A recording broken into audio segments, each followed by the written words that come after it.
Muhammad was like Allah because he was Allah. Recognizing this, in Tabari and Ishaq, the Jews of the Banu Qaynuqa replied, Muhammad, do you think that we are like your people? Do not be deluded by the fact that you met a people with no knowledge and you made good use of your opportunity. the Jews knew right from wrong because they were literate and schooled in their scriptures. They knew that Mohammed was a charlatan, a false prophet pursuing his own ambition. Pirate and terrorist didn't mesh with the biblical profile of a prophet, much less the Messiah. But as with all insecure liars, Mohammed attacked those who had the will and sense to expose him. Ishaq, say to those who do not believe you, you will be vanquished and gathered into hell, an evil resting place. You have already had a sign by way of the two forces which met, the apostles' companions and the Quraysh. One side fought in Allah's cause. Verily, that was an example for the discerning. Indeed it was. And that's why understanding Badr is essential if we want to discern the truth about Mohammed, and thereby predict how Muslims will respond today. Although we are never told how or why, Islamic apologists insist. Tabari and Ishaq. The Banu Qaynuqa were the first Jews to infringe the agreement between them and the messenger. The campaign of the Prophet against the Banu Qaynuqa was in Shawwal, March 27th, 624, in the second year of the Hijrah, which is the migration from Mecca, demonstrating a pattern that would be followed for all time by Muslim statesmen. Muhammad unilaterally reneged on the treaty he claimed governed the affairs of Yathrib. As you listen to these words, consider the wisdom of forcing Israel to sign a land for peace accord with its Muslim neighbors. Tabari. Gabriel, actually Satan, brought down the following verse to the messenger. If you apprehend treachery from any people with whom you have a treaty, retaliate by breaking off relations with them. This became Quran 8:58. When Gabriel had finished delivering this verse, the prophet said, I fear the Banu Qaynuqa. It was on the basis of this verse that Muhammad advanced upon them. The Quran, from this point forward, is simply a series of situational scriptures. Allah stands ever ready to endorse whatever his prophet desires. Further, Muhammad just confirmed that my interpretation of the breaking treaties verse was accurate. In Islam, treaties are used to lure nations into a false sense of peace so that they become easier prey. Tabari and Ishaq. Allah's apostle besieged the Banu Qaynuqa until they surrendered at his discretion unconditionally. These are just words. They sound so benign, yet consider what lies beneath them. The Qaynuqa township was comprised of several thousand families, maybe more. The Jews had lived among Arabs without incident for 1,000 years. They had built a life worth living. Then one day a bloodthirsty thug returned from a terrorist raid and knocked on their door. He ordered them to surrender their lives, their property, and their souls to him. When they said no, Muhammad had his militants surround their homes. The Muslims deprived the Jews of water and food.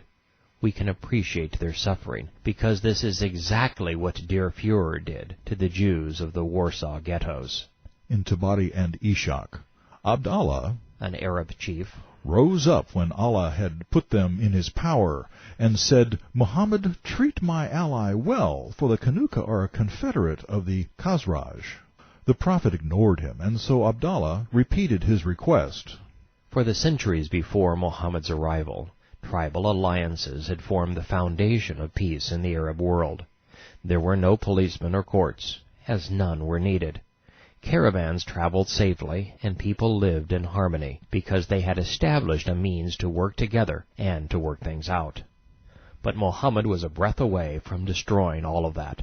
He would transform his world into a killing machine, poised to plunder Arabia, and then all mankind. Ishaq. The Prophet turned away from him, so Abd Allah put his hand on the collar of the messenger's robe. Muhammad said, Let go of me. He was so angry his face turned black. Then he said, Damn you, let me go. Abdallah replied, "No, by God, I will not let you go until you treat my ally humanely. There are 700 men among them, some with mail, who defended me from my foes when I needed their help. And now would you mow them down in a single morning? By God, I do not feel safe around here any more. I am afraid of what the future may have in store." So the messenger said, "You can have them." Mohammed wouldn't tolerate any affront to his supreme authority, which is why he turned black with anger. And make no mistake, he was ready, willing, and able to mow the Jews down.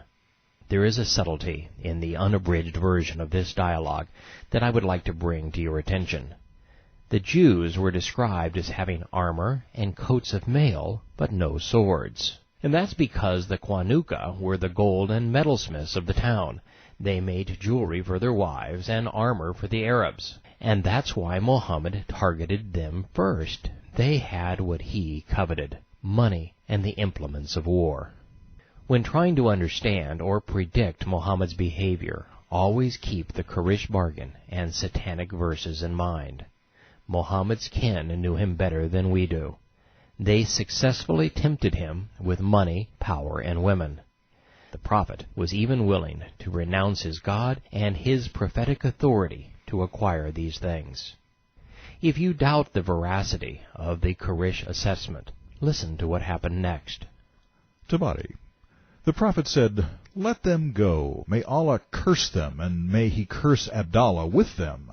So the Muslims let them go. Then Muhammad went back on his word and gave orders to expel the Jews. Allah gave their property as booty to his messenger. The Qaynuqa did not have any farmland, as they were goldsmiths. The prophet took many weapons belonging to them and the tools of their trade. The person who took charge of their expulsion from Yathrib, along with their children, was Ubadah. He accompanied them as far as Dubab, saying, "The farther you go, the better." Bukhari. He exiled all of the Qaynuqa Jews from Medina. For good measure, Mohammed claimed Allah revealed his Hitlerish warning to leaders like Abdallah. Ishaq. Muslims take not Jews and Christians as friends. Whoever protects them becomes one of them. They become diseased and will earn a similar fate. In reply, Abd Allah said, Ishaq. I fear this change of circumstance may end up overtaking us. So Allah replied, He will be sorry for his thoughts. True believers perform prostrations. They pay the tax. They bow in homage. They renounce their agreements with the Jews. They are Hezbollah, Allah's party. Yes, it's true. The terrorist organization Hezbollah is Allah's party. Surely you're not surprised.